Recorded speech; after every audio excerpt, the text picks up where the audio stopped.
Okay, let us start the session.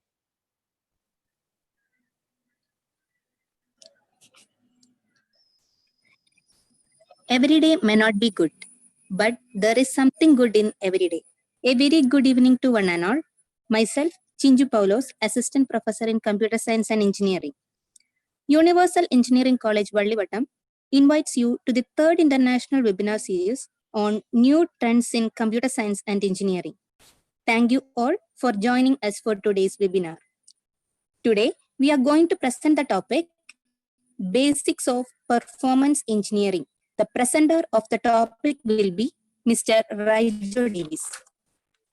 Rijo Davis, a performance engineer with 14 years of experience in software engineering in non-functional, especially in performance testing, and over 5 years of experience in performance engineering. He is an enthusiast in automation using Selenium framework and Cube Test Professional.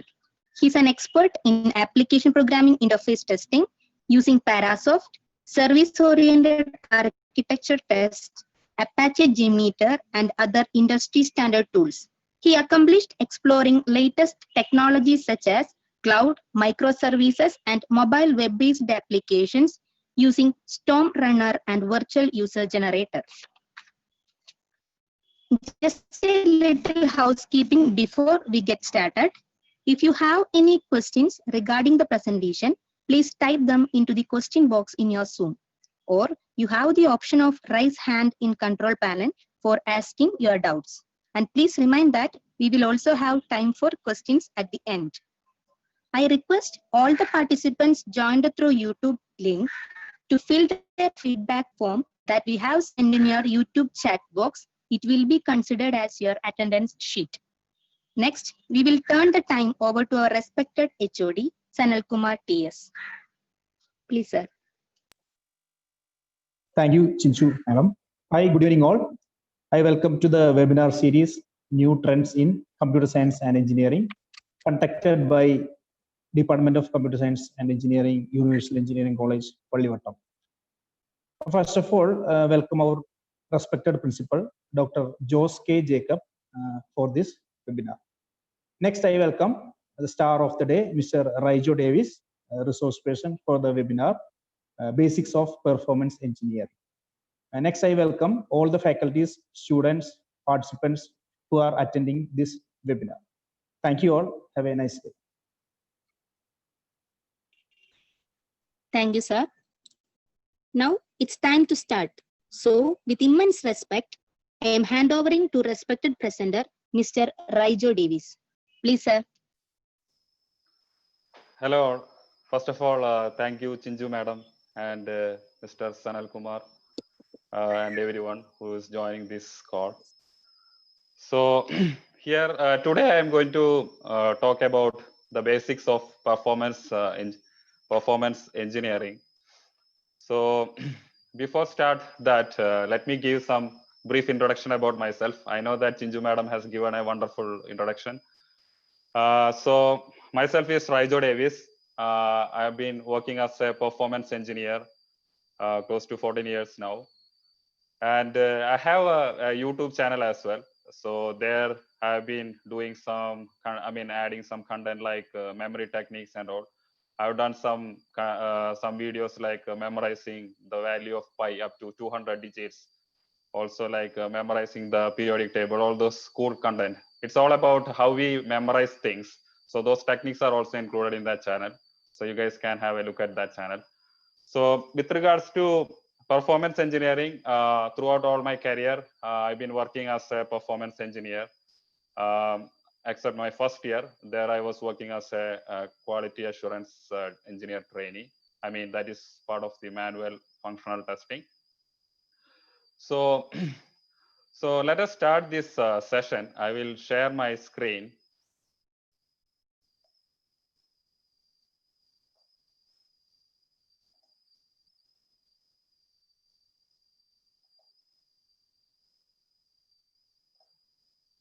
So can you all see my screen? And I believe my voice is audible and video is clear. Yes, Yes, Rijo, you can proceed. Yeah. So when we say performance engineering, I guess you guys will have some idea. When we say performance, definitely it is something about the performance. And so if you know that much, that means you know the 50% of the concept. And engineering, so there will be a process to build a system. And to build that system, we had to implement some sort of technique which encompasses the non-functional requirements, and that way we achieve the performance. So this is just an kind of what is layman terms how we define this performance engineering. So there are a vast area has to be covered in this performance engineering. But Mr. Sanal told me that let it be as simple as how you do in your YouTube channel. So I have to do it in that way. So I will try to make I will try my best to make it as simple as I can do. At the same time, I will try to make it more powerful as well. So let me start with the first slide. So here I just showed a diagram. This is just to see what all things are included as part of the performance engineering. So we will cover many other areas like why it is so important and how we can do performance engineering and what are the skills required for doing this performance engineering. All these things will be covered as part of this presentation. So when you look at this diagram, it has 4 components, and the center of it is performance engineering because that's the core of this topic. So when we say performance engineering, it has different aspects. We have to consider the performance of the application. So one thing here to be clear about is when we say performance engineering, it can be of any type of application. So here we are talking about web application or mobile-based application or any cloud-based application. Anything we can do some sort of testing, quality assurance, so that we can bring any kind of non-functional aspect like any performance issues like response time or any throughput. So I will talk about all these things, what is throughput and all. So those things are very important when we talk about this performance engineering. Now consider a web application. Okay, so we have a web application. Now we have to see the performance of that application. So when we say the performance, it's just a generic term. So we'll have to bring some sort of requirements here to make it more understanding. In case of the web application, so we have to see how this application works when there are a number of users are at the same time using it. So that is one aspect when we do performance testing. So performance testing is one component of performance engineering, but performance testing is not just performance engineering. It is just one component of performance engineering. So I just wanted to clarify that part. And another thing is, once we do this performance test, we have to see how the system works. Is it so that is where we just get into this performance monitoring. And another key component is performance tuning. So we are identified some performance issues. Now, what is the next step? So the next step is we'll have to see what is the issue and then fix that issue. So we will work with the developer or any application developer who has a deep knowledge on this particular area. So that is where this performance tuning come into picture. So first of all, it starts with non-functional requirements. So what is non-functional requirements? So when we say non-functional requirements, it is something which is some sort of requirement. For example, just consider a scenario. You guys are doing your engineering classes, right? So you guys have some sort of requirements to pass the exam, that you guys should have this much percentage mark, then only you will pass. So that is a kind of requirement. If you achieve that requirement, that is when it is defined as, okay, you pass this engineering course. So same way, in terms of this performance engineering, there are a certain requirements which needs to be brought in when we do performance engineering. So those things are considered part of the non-functional requirements. So non-functional requirements, it can be like the performance of the application. I mean, the response time of the each functionality. For example, you are clicking on each button to load the page. For example, consider a banking application. You just logged into that net banking application. Then you clicked on one button for maybe just you are doing a fund transfer. I'm just giving a hypothetical scenario. There are a number of scenarios. I'm just giving some familiar scenarios. So you click on fund transfer button. So it loads the next page. So each of these things are different action. In performance testing methodology, we call it as transaction, but it's a different thing. So don't get confused with that. Just understand that each step, different step. So we have to know each step, how much time it is taking. Why it is important, that I am covering in the next page. I mean the next slide. So that is where this non-functional requirements come into picture. So this is very important. We have to know what are the non-functional requirements before we start our performance engineering process. And this one more thing I wanted to add is this performance engineering is one aspect which bring into the software development lifecycle. So I'm just give a kind of very high level overview. When we say software development lifecycle, it has 7 phases. It starts with planning. Then there is analysis, design. So there are 7 phases. So that is what we call the software development lifecycle. So this performance engineering is one of the aspects in that software development lifecycle. So I guess this is just give a core idea or a basic idea about performance engineering. So we will cover these non-functional requirements. Then there is a vast area on performance testing, how we do performance testing. I can explain about that as well. And then performance monitoring. That is where you do the monitoring, and there are some monitoring tools available using some monitoring profiling tools we can use. So that is where we get into performance monitoring, and then we do the tuning. I mean, once we identify the issues, then we will have to fix that issue. So that is where this performance tuning come into picture. So far, how is it? Is it okay? If anyone can just respond. If anyone have any questions, maybe you can ask, or in the chat window, that's fine. I mean, I just want to make sure that you guys are clear about these basic things. So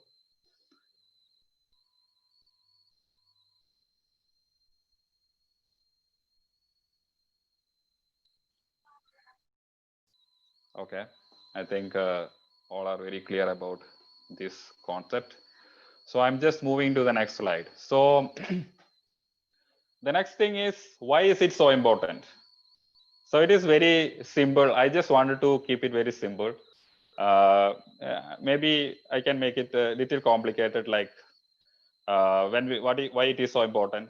I can say that it is very important because in this particular year, for this particular organization, when they did, when many people were using this application, because of these performance issues, they lost this much billion revenue, this kind of things. So we will get some idea, the implication or the importance of this performance engineering. But I just want to give a simple idea. So why it is important? It is very clear. It is important because if there is a poor performance of this application, it can be, as I mentioned before, it can be a mobile-based application or web application or any sort of technology. It can be any different technologies which we are implementing. So if the performance is poor, and when I say performance, it can be the response time, or sometimes what happens is you get an undesired result like HTTP 500 error, internal server error, or you get some other nasty errors which you are not anticipate. So that kind of things is not at all desired, and that may cause some sort of business loss for sure. So we don't anticipate those kind of issues. So that is where the importance of performance engineering come into picture. So as part of this business loss, it is because of this frustrated customer, because they don't want to do any more using this application, right? Because they found that this application is not very good enough to use in terms of this functionality. I mean, in terms of this non-functional aspect. So if that is the case, it will frustrate the customer. So that means you will have, I mean, the application will have less number of audience to use.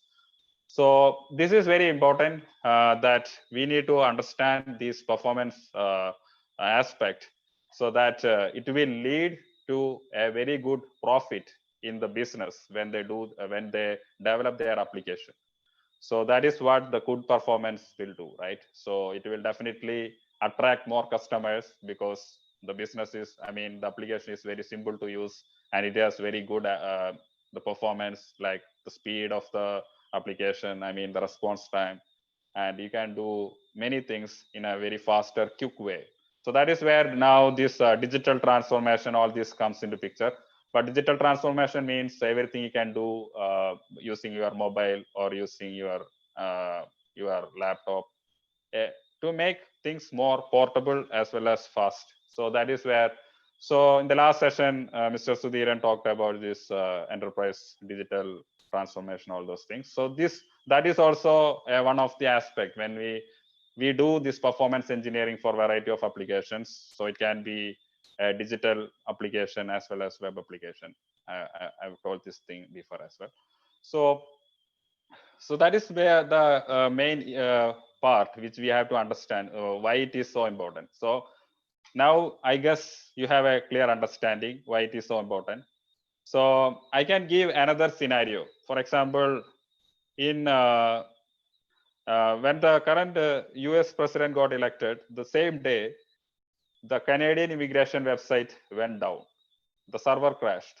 It got 500 internal server error. I guess it is nothing to do with that presidency, but what happened was many people were trying to load this application. So in this case, this Canadian immigration, that their website, they were just trying to load this application to do their own things in that website, immigration things. So eventually what happened was it got crashed. So that is so those kind of things can happen if we don't just plan for this performance engineering.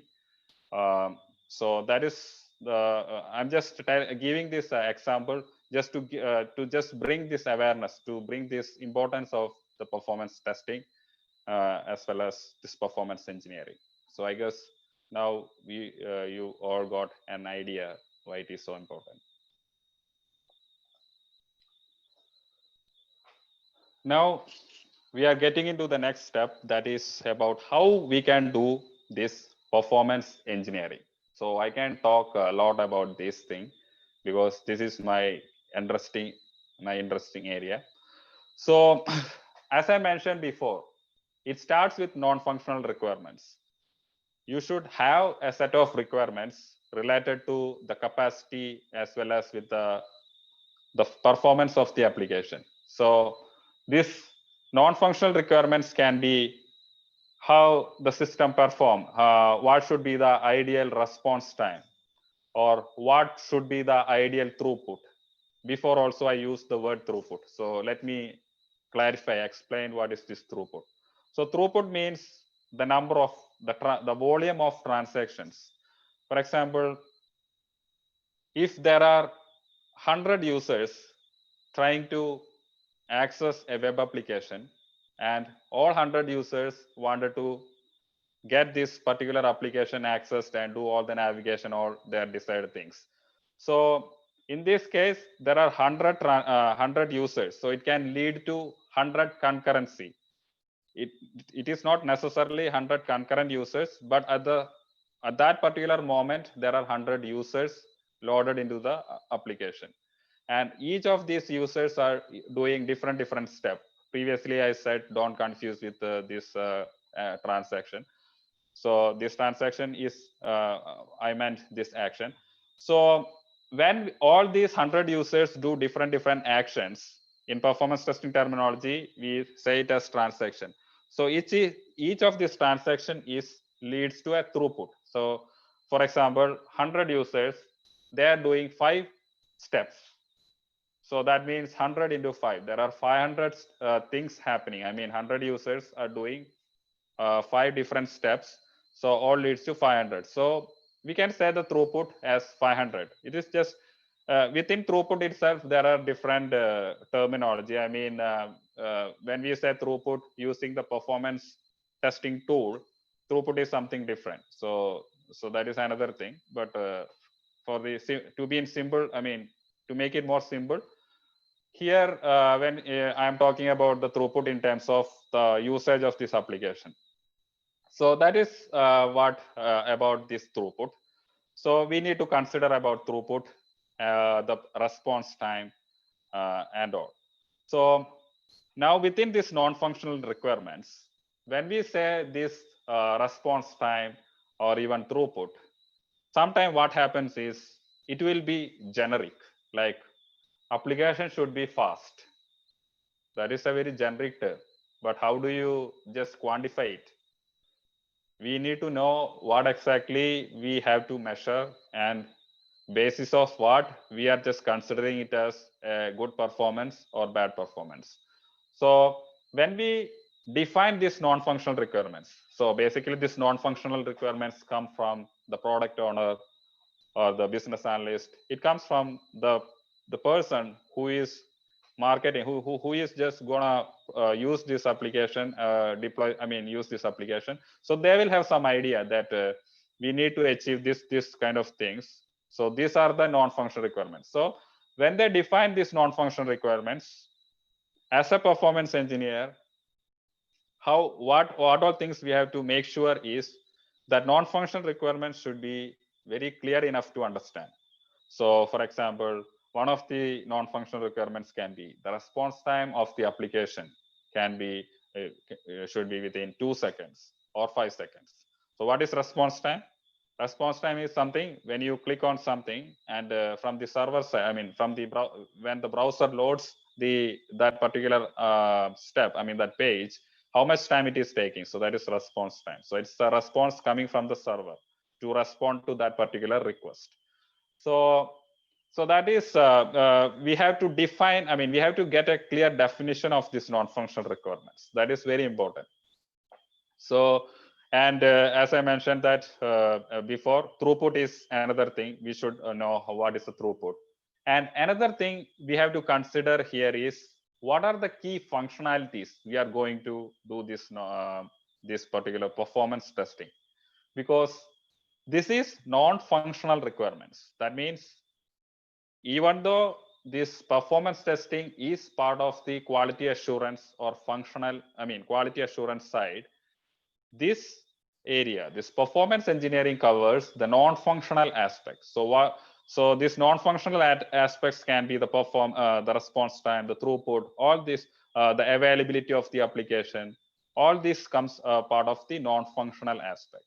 So we have to know about the key functionalities, what we are going to cover. Why I am telling these key functionalities? Because when we do the functional testing or manual testing, what happens is there are n number of features. For example, if I consider a banking application, it covers all variety of features. Everything has to be tested. So before starting this quality assurance, I believe you guys have some understanding about what is manual testing. If it is not so, I will just give a little introduction about manual testing. So manual testing is something where an engineer, a quality assurance engineer, just wanted to see the functionality itself is working as expected. So they will verify and validate the functionality of the application. So that is what the manual testing is doing. So I'm just giving a kind of brief idea because when I talk about all these things as an audience, you will have some understanding what I'm talking about. So that is about this manual testing. So non-functional testing is part of this QA. And here, if there are hundreds of functionalities, now consider in that 100 features, there will be some subset of features which has very important in terms of the user experience. So consider again a banking application. A user logged into the application. They wanted to do some fund transfer. So just they wanted to see their account statement, how much balance is there in their account. So all these are important for the user because he wanted to see all these features within a, very quite, in a very fast mode. They don't want to see any delay or any kind of issues. So these are considered as very key features.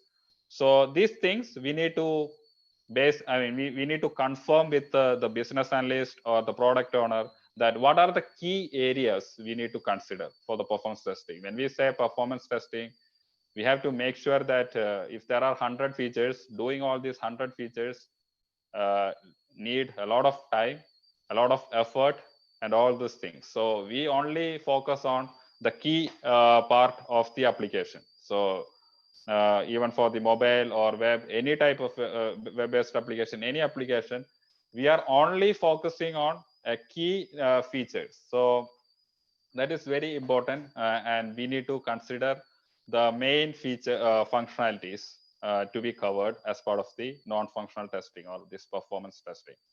So once we know this particular features, functionalities, the next thing is we have to build a model. So that is what I am going to mention about this workload modeling. So when I say workload modeling, it is some sort of modeling. You can understand that. And it has the workload. So I told about these functionalities, right? The key features, the key functionalities. Out of the 100, the main all features, I just need some key features. So all these functionalities are part of the workload. Now, what is the next thing? The next thing is you have this subset of features that are very important in terms of the user experience. Now we need to simulate that user load.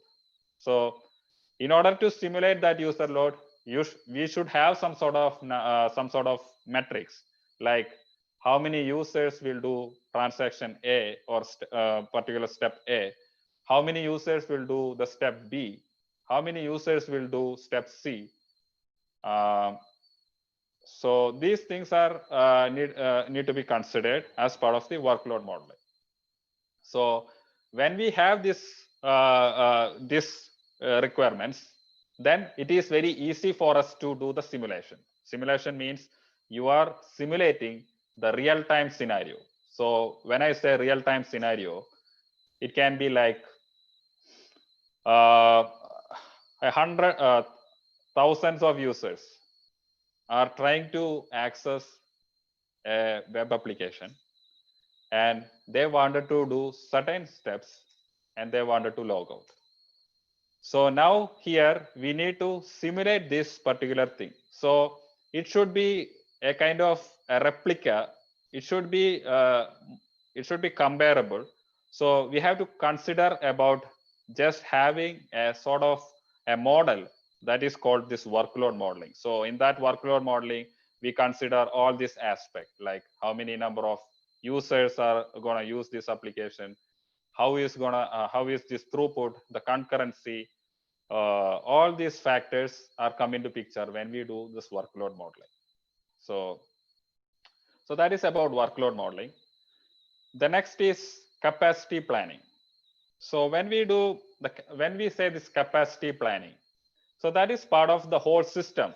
So when we have this whole system, we have a certain set of infrastructure, like what are the multi-tier architecture. There is various components involved.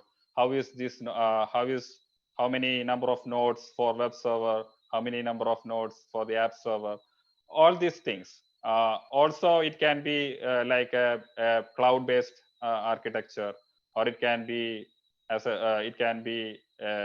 on-premise application. It can be different, any type of technologies, but there should be some sort of planning in terms of the capacity. So that is what is covered part of the capacity planning. So that is very important. And another aspect we have to understand here is when we do this performance testing, it is so when we do, I mean, in the real time, we use this web application. That means it is a production environment, means you are doing this application in the live scenario. So that is a production environment. So I'm just trying to give a little bit idea about these different environments. Means when we get into this software development lifecycle, within that, in the development lifecycle, we will have a different set of environments that we need to consider. You build the application, develop this application, maybe in the smaller environment where this infrastructure is not very important. I mean, the high scaling of the infrastructure is not required. Maybe you can develop this application in your laptop. I mean, a part of this, but there you do some sort of unit testing. So that is just with a very minimal infrastructure. But for performance engineering or performance and within performance engineering, when we do performance testing, the one important thing here is we have to simulate a production type of load, but within a smaller infrastructure. But it should be comparable to the production environment. We will not have exactly a production environment.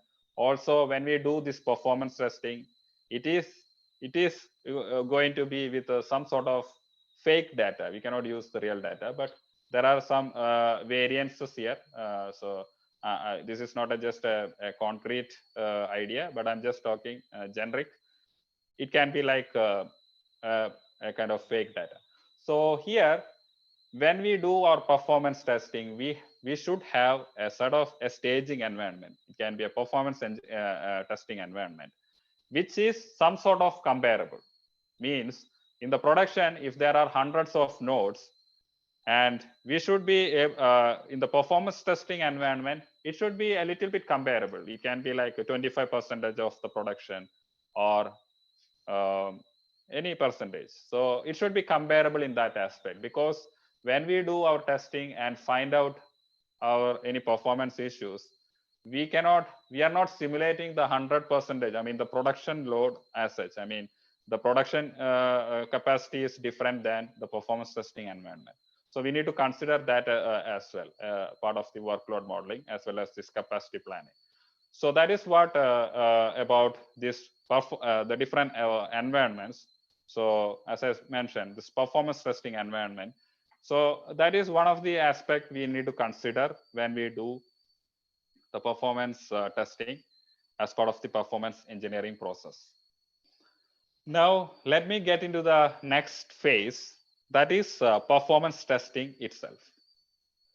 So performance testing, it has a lot of interesting things, and it can be done for anyone who has a little bit knowledge of scripting, or without having much knowledge on scripting or development. Still, they can get into this performance testing this phase. So I'm going to talk about what are the career opportunities. So I will explain about that as well. But I'm just telling you that performance testing means a minimal knowledge of development experience or code skill is also sufficient. But these key aspects, what I am just covering in this session, it is very important. I mean, if you get that idea, then it is very easy for you to get into this particular area in your profession. So in performance testing, it has different phases. We'll have a development. You should have a test plan. Then we have to consider about the tool, what we can use for doing this performance scripting, right? I mean, again, I'm just considering the same scenario, this banking application. So here I need to simulate each of these functionalities. For example, fund transfer is one functionality. Checking the bank account statement, that is next functionality. Similarly, there are multiple functionalities have to be covered. So each of these functionalities, you can build a script for that. So how do you build that script? I will come into that later. But before that, so the script development is one of the aspect in the performance testing. So here, the script development is a more straightforward. When we do this scripting, it can be as simple as you record that functionality. So the testing tool will capture the communication between the browser and the server. So it will develop its own code in the backend. So that can be, excuse me, so that can be seen as a performance test script. So in this script development itself, there are a lot of things to talk about. So I will first start with what are the tools which are available in the script development, or what sort of tools are available to use. So here we have plenty of tools available, licensed tools as well as open source tools. So the licensed tool, there are it will be more, I mean, user friendly because it has all these cool features. So there are tools like Microfocus, Load Runner, or NeoLoad. There are plenty of tools, and there are some open source tools. I'm just telling all these tools because if you guys can capture these particular tools, maybe you guys can do some sort of a background study just to get an idea about how you work on these tools and all. And there are some open source tools such as JMeter or Locust, Gatling. There are plenty of tools. So the advantage of open source tools are like you can just download these tools with no cost, and then you can use it by yourself and just get into the get into the basics of this performance test scripting. So that is about this open source tools. Now I am getting into the core part of the script development. I guess we have enough time, so that is why I wanted to cover all these things. But if you guys have a little bit understanding, whatever I've talked, I mean, I mentioned so far, that should be more than sufficient. But I'm just trying to give more idea about all these aspects. So one thing we have to understand here is, even though you record this application, even without recording also you can develop the script. That is another thing, that using some open source tools, you don't need even to record that application. As long as you know the request structure, you can manipulate, you can manually create the script. That is where these open source tools like Locust, Gatling and come into picture, because there we are not recording it. So that is another topic, but I'm just talking in general. So when we do this recording of this application, there is a little bit catchy things we need to understand here. It is, even though it captures the everything, the communication between the browser and the server, web server, there are some things which we cannot just put it as it is when we do the scripting. So that is where the concepts of correlation come into picture. So what is this correlation? So that is what I'm gonna explain now. So any application, when you do all this navigation in the back end, there are some sort of dynamic values being generated. That is, we can consider it as a key. I mean, if you have a key to open a door, you can open one door, then you can get inside. So the same way, within this architecture of this any application, web application, any different applications, they have a sort of dynamic values keys being generated. So all these dynamic values, which we cannot just pass as it is, because every time it changes. That is why the term dynamic, right? So when we capture the script, there will be a number of parameters that are randomly generated. I mean, it is dynamic. So we have to understand, when we do the scripting, That is the most important, key aspect within the script development phase.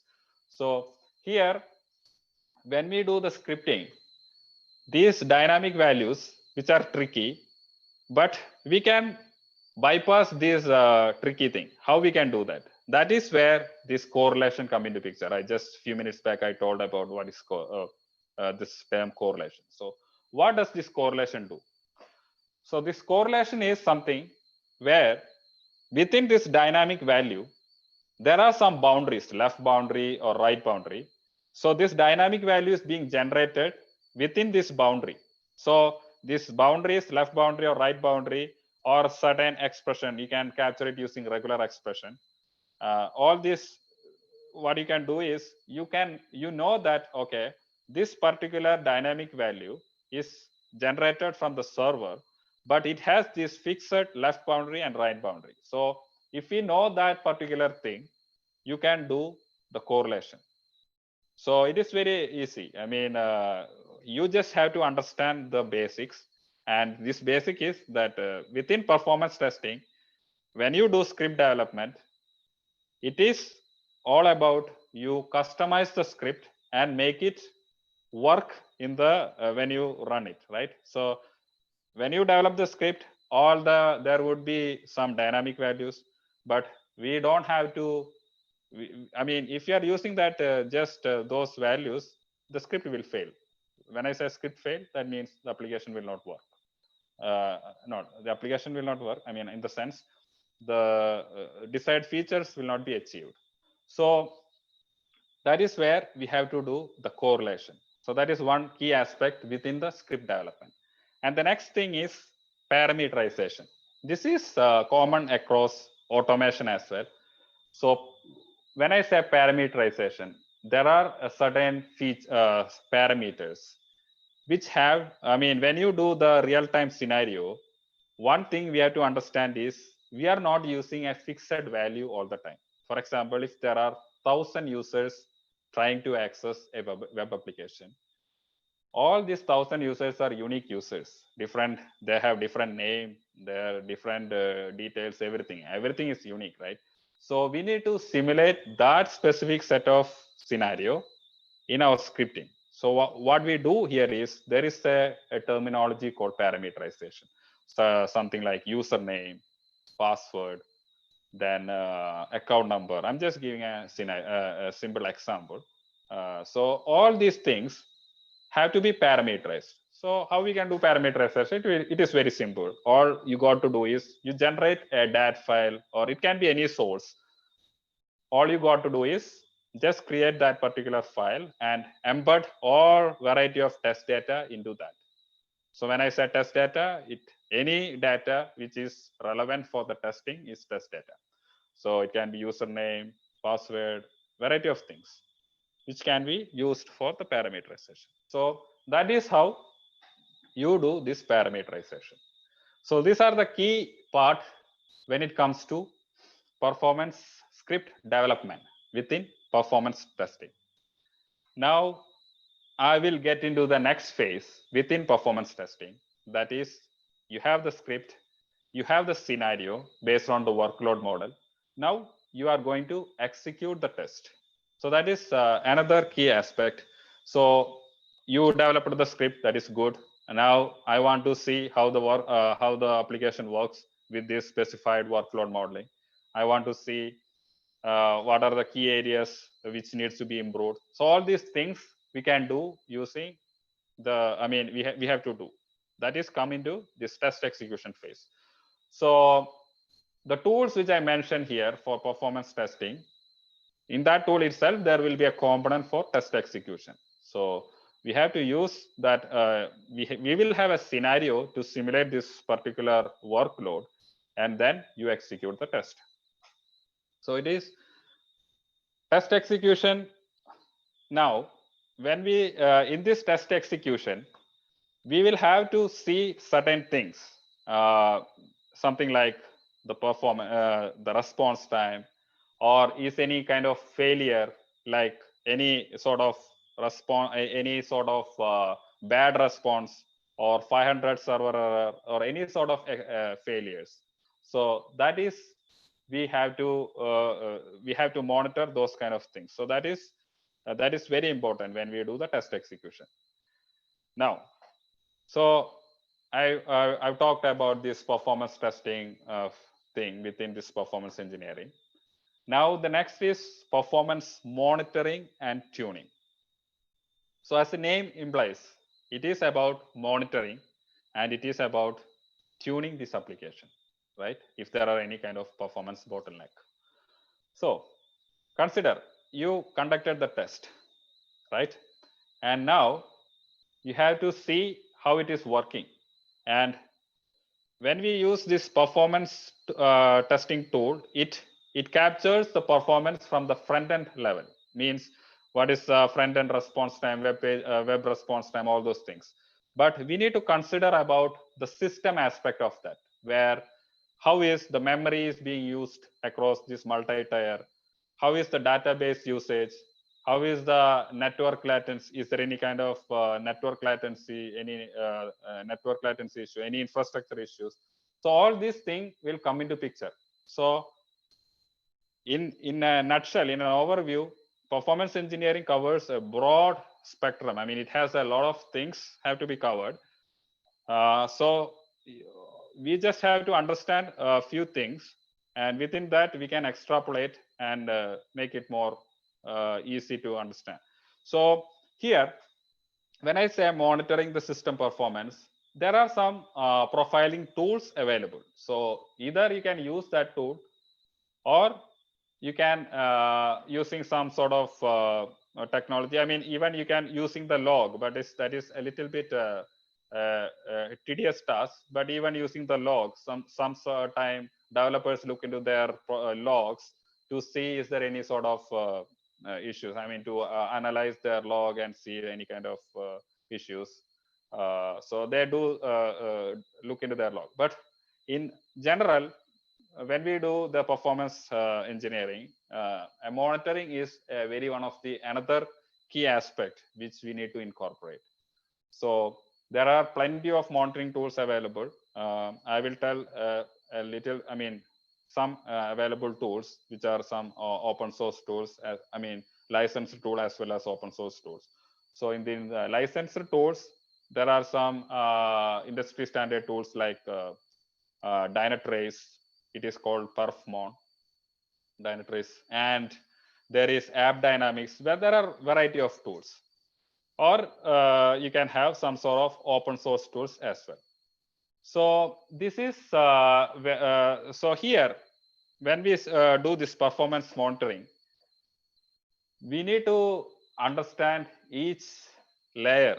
I mean, the application, the performance issues can happen at any different layer or any level, right? So I'll just give some understanding about the variety of load testing. I mean, variety of performance testing, not load testing. Load test is one sort of performance test. With variety of performance tests we do to identify some sort of performance issues. One is load test. Load test is you are testing the load of the application to benchmark and baseline the performance. The another is stress test. Stress test is something where you need to identify where the system is breaking. So in order to break the system, you will have to have a certain sort of pressure. So how do you generate that pressure? You will increase the load, you will increase the throughput. So if you do all these things, the application will have a sort of a kind of, I mean, it can lead to some sort of performance issues. So we do, that is also as one sort of performance testing. Or when we do soak test or endurance test, as the name implies, what is soak test or endurance test? It is you are running the test for a long period of time. Why you are running the test for long period of time or simulating the scenario for long period of time? Because when the application is continuously being used, there is a possibility that there could be some sort of memory leak issues. So if it is a Java based application, there are some terminologies like garbage collection, all these things, right? So when the developer developed the script, I mean, develop this application, they should have some sort of understanding and knowledge about how efficiently have to develop the code. So this this particular garbage collection, all these things are very important. So that is all about the various types of performance testing. Why I said about this performance testing is because when we do this monitoring, we are monitoring different things. So each of these performance testing has its own goals. When I say this endurance test, we are looking at the memory side, but it's not just memory, but mainly we are focusing on memory. So here in this performance monitoring, all we are doing is looking at various things within this multi-tier architecture using these monitoring tools. So it can be the networking aspect, or it can be the database level aspect, database level, or it can be code level. So all issues related to all these aspects can be identified using this monitoring tool. So that is what the important, very important aspect, because we do performance testing, we identify issue, but we need to analyze and we need to understand what is the issue. For that, you need to monitor it. So that is where this monitoring come into picture. And the final thing is tuning. So tuning, as the name implies, it is about fixing the issue, right? You identified the issue, you know the bottleneck, why it is happening. Now it is all about fixing it. So how do you fix?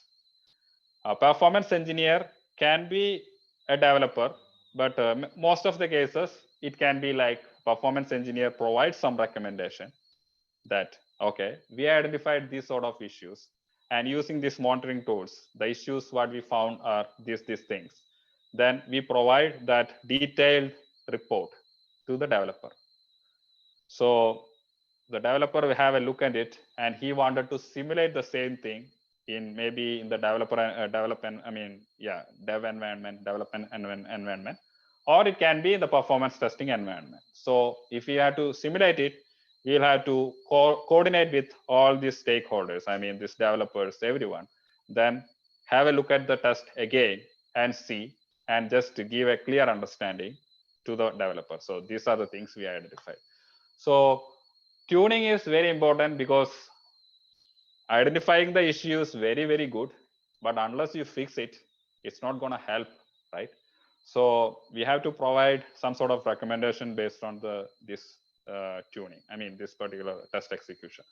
So so that is the core aspects of this performance engineering.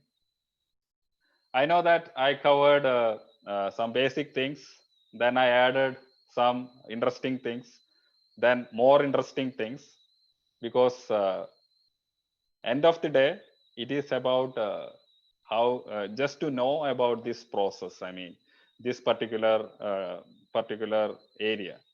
When I started my career, when I got selected in Infosys, I didn't have any clue about what is this performance engineer. I've been assigned to this particular stream, performance testing stream, and I didn't have any clue, because as a kind of graduate student or any students, right, they will not have much insight. So that is why I wanted to give a sort of understanding about this particular technology or this particular stream to you guys. So you all will have some sort of understanding about performance engineering. And I hope that you guys understood a little bit. At least if you understood that it is about performance, I'm good, because it is only about performance.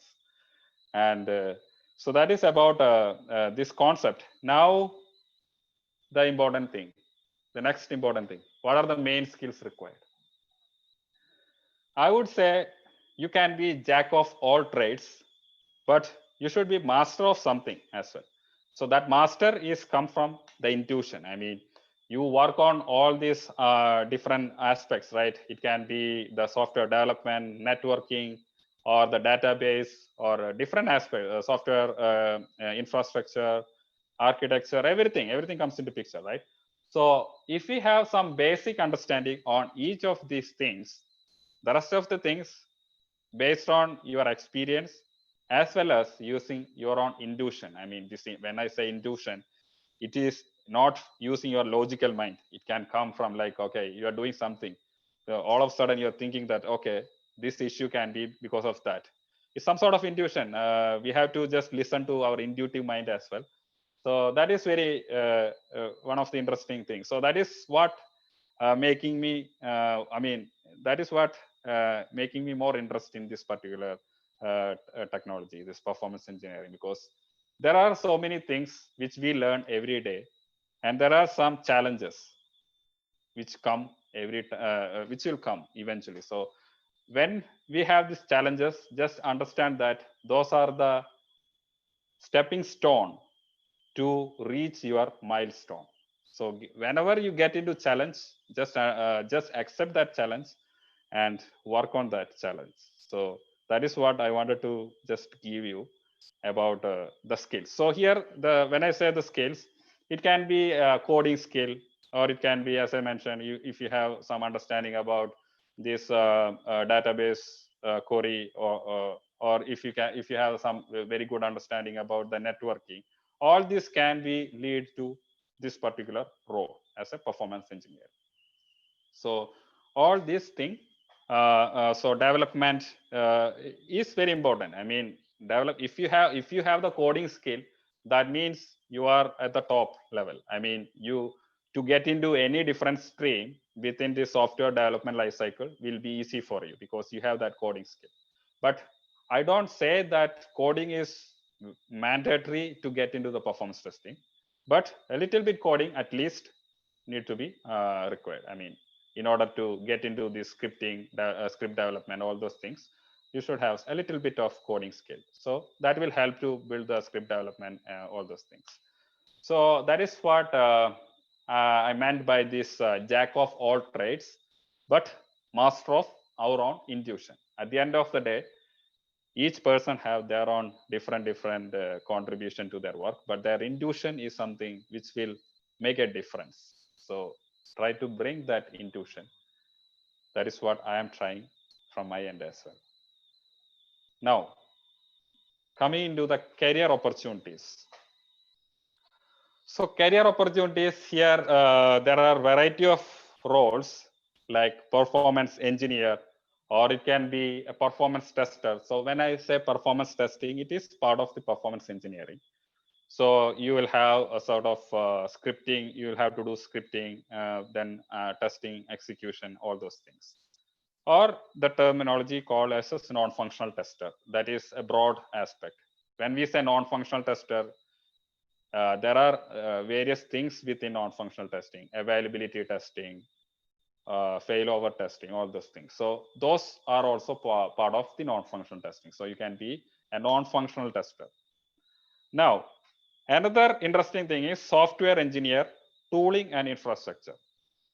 When I attended the interview of Google, there the requirement, I mean, the role was software engineer, tooling and infrastructure. So you should have sort of, even though you are in performance engineer stream, you can still apply for this software engineer, tooling and infrastructure. But definitely you should have the coding skill, because all these tech companies like Google, Facebook, Apple, all these tech companies, they will ask for, they will conduct the coding interview.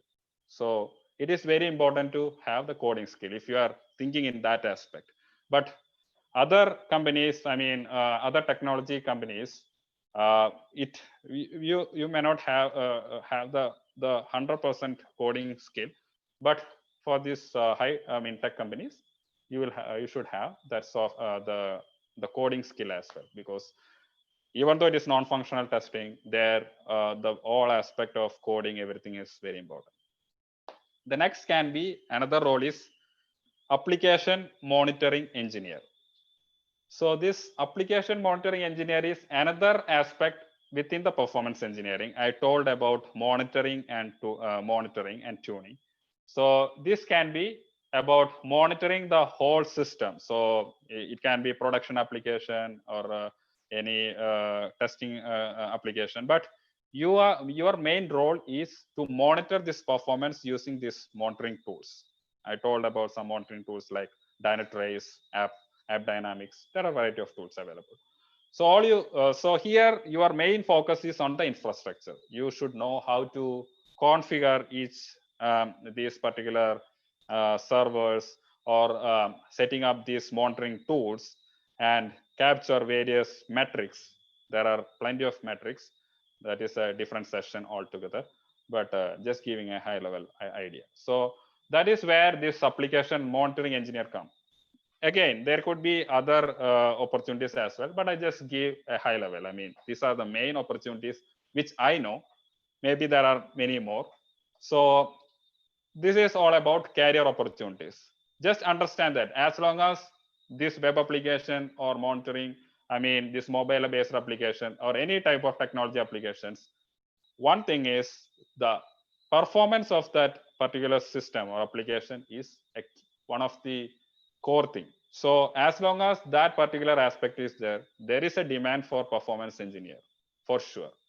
So getting into this performance engineer is one of the good opportunity, I would say.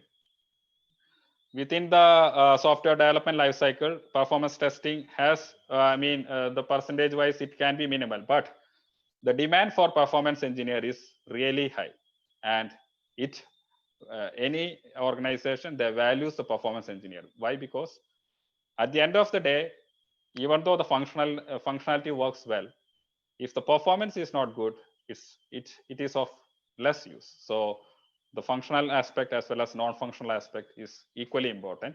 So there is very high chance, very good growth, a future for this performance engineer. So with that being said, I guess I've done. And if you guys, I am open for Q&A session.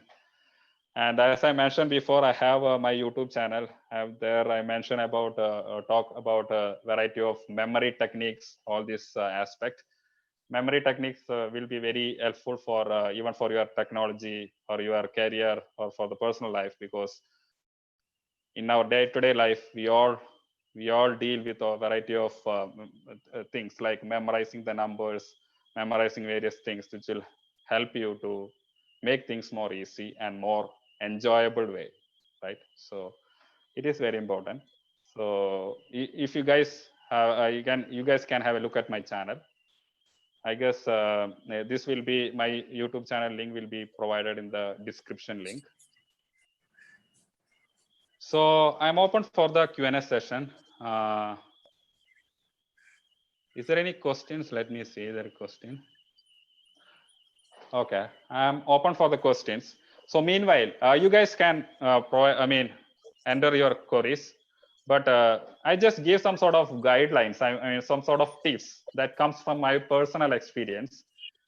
So one of the thing is when we do or when we get into any profession, right? The most important thing is our attitude. Our attitude matters.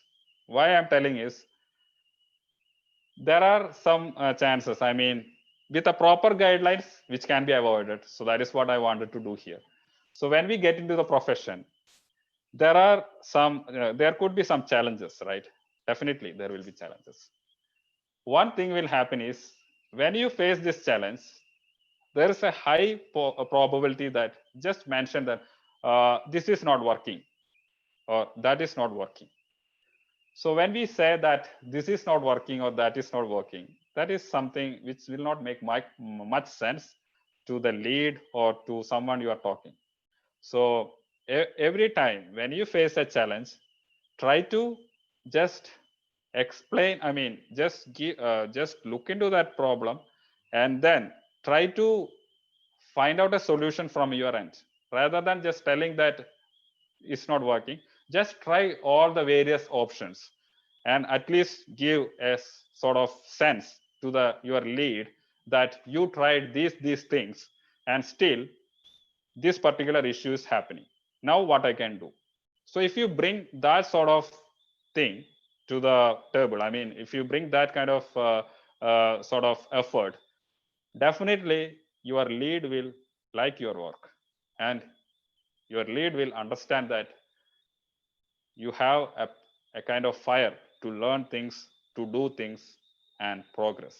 So that is very important. So when also the another thing is, as a fresher, I also experience like when I get a new task, we will have some sort of kind of mentality that to just move. We have to accept that challenge. They know that you are a fresher, you wouldn't have experienced it before. Take that challenge, try to work on that challenge, and if you come up with a solution, right, that's the best thing what you can do. So always get into that side. So that is not being part of the problem, just part of the solution. Just think about what all things I can do, what are the chances I have to learn new things. So in that way you learn everything. For me, I am still learning, I am still a student. Even though I have this 14 years of experience or anything, it is good for showing in my profile or resume, but still I am learning. I have to learn, and this learning must go on. So that is another key part which I wanted to tell. In addition to that, I know that this engineering college is affiliated to Dr. APJ Abdul Kalam. He is one of my favorite, one of the one of the person which I always look for. So he has mentioned about just having dreams. When I say dream, that is your passion. You are just following your dream. So every day you just have a sort of direction in that thing. Every day before sleep, you put that intention in your mind before sleep, and every day you do this. So it will automatically make wonders in your life, because definitely it will make you learn new things, get into whatever your passion for, all these things. So yeah, so these are the things which I wanted to tell. And is there any questions? I guess there is one chat. Good evening, Rijo. So it was a wonderful session. Okay, thank you, Sanal. Okay, so can you give some technologies or some technologies that can be learned by the students to cope with the latest industries? Yeah, so the technologies, I guess, getting into this mobile-based application or any web application, there are variety of there are cloud-based application. All these things, there are variety of technologies. I guess in the last session, Mr. Sudhira wonderfully covered that. So it can be any different technologies. So the important thing here is when we get into these technologies, as I mentioned in this particular session, the main part you have to focus here is when you do the coding development, just understand this aspect as well. Like if you develop this code, whether it has any impact on the memory management or any sort of any other implication. So get into that sort of mindset when you do the development. So technology, it can be any different any mobile any technology. I would say just generic term, because there are plenty of technologies which is very interesting, and you guys can take a look at it. And it can be any different technology. I am just giving you some basics within that technology, what all things you can do. Rest of the things you guys can explore. But definitely there are some aspect like it can be mobile based application. Within mobile based, you can develop using different technologies. I know that Sanal once told me about that using a particular coding language like Splutter, all these things. Yeah, so there are different you guys can explore all the variety of technologies. But end of the day, just think about this performance aspect as well if you want to get into the performance engineering stream. So a software developer can get into any variety of stream. Performance engineering is one of the aspect within that. So yeah, I hope I answered that question. Is there any other question?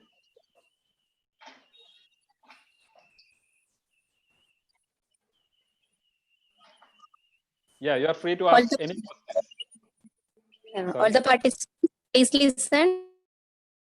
It's time for interaction. Now you can ask your doubts about the session. Just a reminder, please be sure to type your questions into the question box, or you have the option of raise hand in control panel for asking your doubts. Please make use of the time. Yeah. So as long as you guys, I mean, every student understood about these basic concepts, I'm good. Questions may arise. I mean, that is the natural process.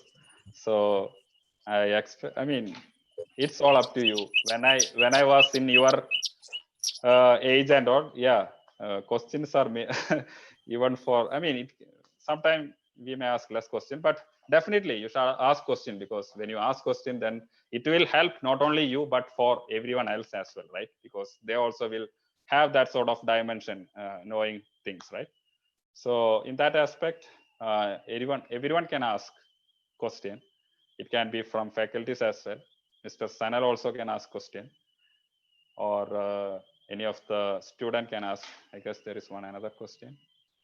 Is UX related to performance engineering? Yeah, so user interface, I mean, front end, it can be, it is related to performance engineering.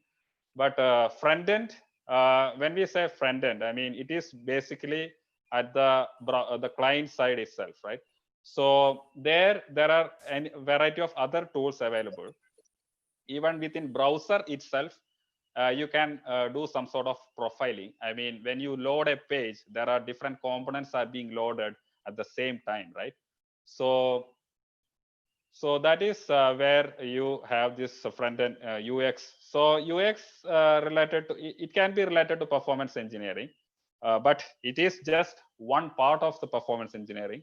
But within performance engineering, majority of the things, it deals with the server side or the backend side, all these things. Because when you have front end, that is good.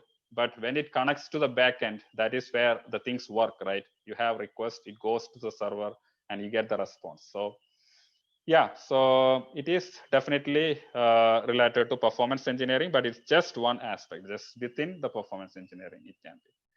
Now, next question is, why do user need us to do performance testing? So I think that question is the basics. I mean, that question is where this session is all about.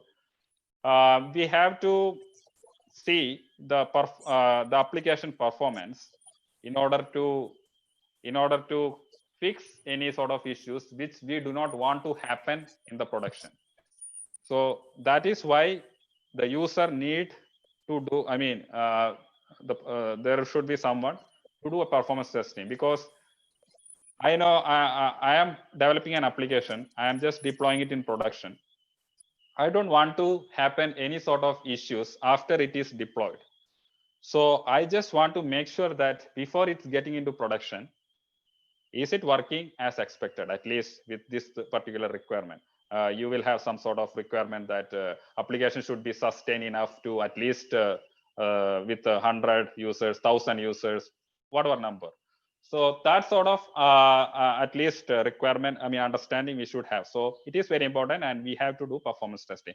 But again, based on the project budget, all these things, there can be no performance testing as well. But mainly, if it is a mainstream application where large set of users are using it, definitely performance testing is very important, and it is required. Okay. Now the next question is a very interesting question. I like this question because it's about categorizing the type of job, but definitely it is not the case. I will tell the question. So whether testing is considered as low profile job when compared to coding professionals. Okay. So I will give two different aspects. One is within the software development lifecycle itself. So in this software development lifecycle, when we develop the application, one thing we have to understand is without proper quality, there is no point developing this application. So quality is one of the main aspect of the software development lifecycle. So definitely it is as important as development. So that is one aspect, one thing. And the next thing is with respect to the job, the salary and all, right? So what I understood from my experience is with regards to the salary, it is comparable. Like a testing professional, we say it's a QA, quality assurance analyst, or any other areas. So QA versus developer, they almost have a parallel sort of growth in terms of their the career wise as well as with their salary. So I don't think there is any low profile job or high profile here. It's all about getting the work done with a high quality, and quality matters all the time. So yeah, testing is very even I also have the same mentality, so I can come, I can relate it why this question came. But just understand this, that all this testing or QA, quality assurance, as well as this non-functional, as well as this development, both are equally important. Yeah. Any more questions?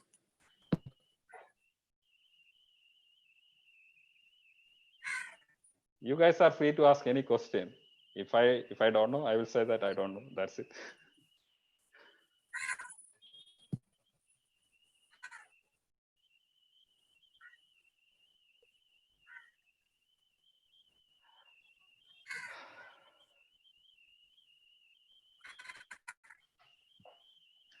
Yeah, so as I mentioned, I mean, if you guys want to learn something about memory techno, all these things, you guys can refer my YouTube channel, Rijo Simple channel.